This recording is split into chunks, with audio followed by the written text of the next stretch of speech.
Today, we are going to explore Togo, and we're going to start with the capital of Lomé. If you're not going up north, almost everything on the coast can be made a day trip out of Lomé.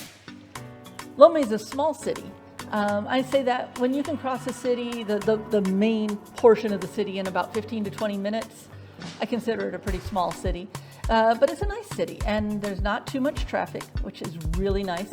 And like a lot of African cities, you'll have very nicely paved roads, but then you turn off to a side road and it becomes a dirt road. And that is very common and completely okay, not a problem at all. The first place I went to explore was Palais de Lomé, or Lomé Palace. And this was a governor's mansion, and it had fallen into ruin until about 10 or 11 years ago, and they started a restoration project. And even though it's not as big, it was definitely giving off Getty Center type vibes. And what was really kind of cool is it had both historical artifacts. Women who became rich, and the money came from the selling of this fabric that we can find out today in many African countries. So Nana beans? Nana beans. Nana beans. Yeah, Nana. Why we call them Nana beans? Those 11 women, because they became the first women in all Africa to both Mercedes-Benz car, as well as contemporary artwork.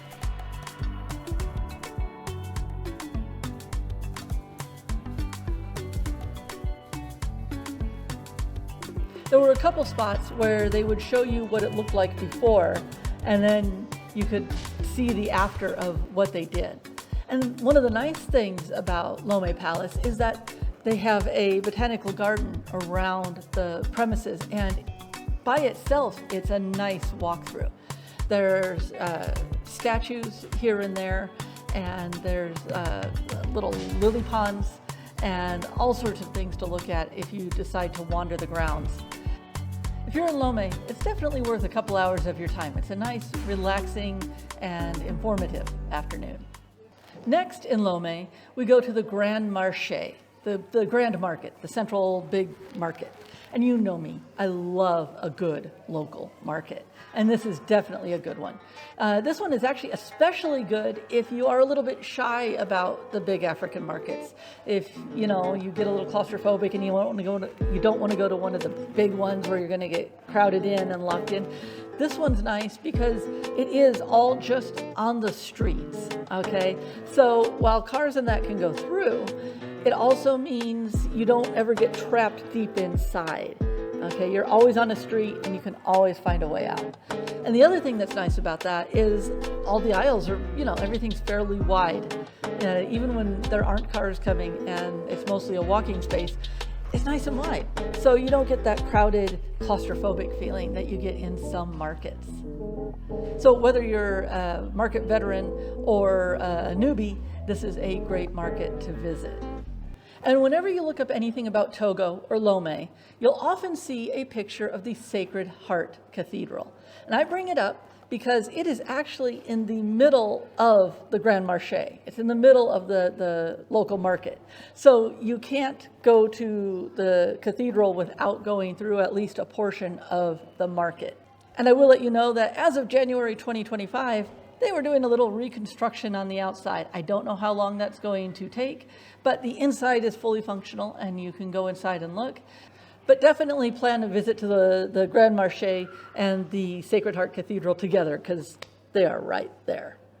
My other favorite place in Lomé was the Gulf of Guinea Museum. This place was so cool. If you like traditional African art at all, mostly sculptures, but if you enjoy African sculpture at all, and I'm talking, this is the real thing. This is what the collectors want.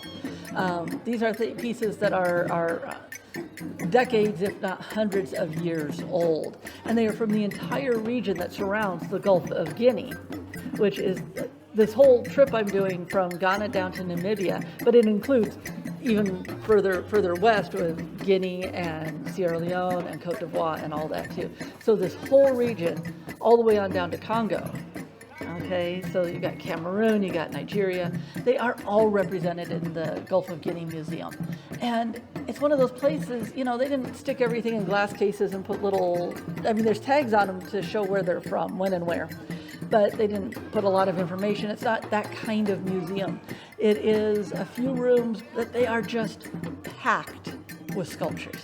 And it's great because you're looking around and then you see, oh, hey, look at this. Oh, hey, look at that. And every time you turn around, you know, there's something new to look at. And so it's a really cool little museum to go to. It was a very enjoyable museum. If you like it, traditional African art at all, definitely make time for this one. And I will tell you that right across the street are a number of beachy restaurants. But these beachy restaurants are your typical beach resort type of restaurants. They're there so you can go have a drink, and if you feel like it, you can eat. It's mostly about the beachy atmosphere. They do not bleed directly out onto the beach, so if you want to get down to the waves, you got to go actually around them a little bit. But you can go to the museum and then go have lunch at a beachy restaurant because, you know, it's all about the coast. And if you're wondering, I did not make it to northern Togo. I just did not have time on this trip. I'll have to try and do that in another video another time. So the places I'm covering today are all along the coast. The next two places I went were in a town called Agbodrafo. Okay, and you can do this as a day trip out of Lomé. You could do both of these spots in one day, you know, just leave nicely early, do one, have some lunch, do the other, go back to Lomé. But I stayed in Agbodrafo because I was continuing on. But I went to Togoville, and that is kind of where Togo got its start. Okay, it's a traditional village life. And you will see both the church and you will see voodoo shrines. Okay, and this whole region, Togo and Benin, are very comfortable with mixing religions. So you'll see both of those things going on in Togoville. And you can drive over to it, you know, you can get a car to take you over, but you can also take a boat ride. I highly recommend the boat ride. I always love a good boat ride. The only thing is, I like the hotel I stayed at, but they said, oh, they had someone walk with me over to the boat launch. Problem was, it was 90 degrees Fahrenheit, which is about 32, 33 Celsius, and it was a 2-kilometer walk. So by the time I got to Togoville, I was kind of spent. That's a lot of time in the sun for me, you know, and it wore me out. So make it clear with your hotel from wherever you're going that you don't want to walk to the boat dock. Get a ride. And the last place I went was the Maison des Esclaves. There's an S in there, and it's that French thing where they don't always say all the words. It's the House of Slaves is what it is. And the house is small, so this is not a long tour, but the guy who does it, who speaks English well enough for me to understand, actually he spoke very good English, he did a great job, and he was a wonderful guide. But as the house was in the bush, and was far from the coast, so nobody can notice, can see this man. And then he stayed here. He left this place to the north part of Togo to buy some slaves. And when he went there to buy them, by coming down, he went to another village, not far from here. The village was Degbo. He bought some slaves there too. But no, this is an interesting place to stop. It's not a really long stop. So if you're in Agbodrafo, definitely make time for it. Oh, and one last thing, if you did not see my vlog on the border issues I had with Togo, when you get your e-visa for Togo, first of all, when it's supposed to be coming back to you, keep checking the system. I kept checking the system. I never got an email that it had gone through, and I wasn't able to get into the system until like 2 days after they had approved it. The thing is, this is the important part. Togo starts counting days from the day they issue the e-visa. And so I only got a 2-week visa. And I thought I had 2 weeks from the day I entered the country. That's how almost every country I've ever been to, the visa starts the day you enter the country. And they start counting from there.